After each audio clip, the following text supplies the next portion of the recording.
Patching. We're going to do, I've got a hole knocked in the wall here, same thing here. We're going to show two different kinds of patches for these two locations. This would be like a ceiling or a wall outlet that, cut a box out. Got a few holes knocked in it.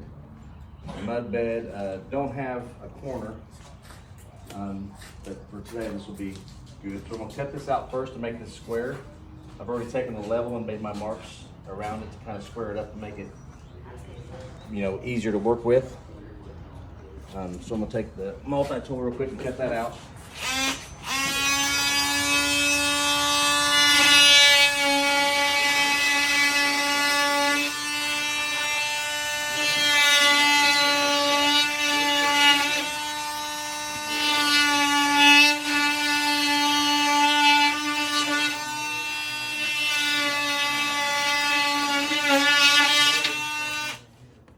And why are you wanting to make it square instead of just leaving it rough like it is? Well, I mean, you can leave it rough and put some wood behind it, but for the patch I'm going to show, which I call a hot patch. Yep.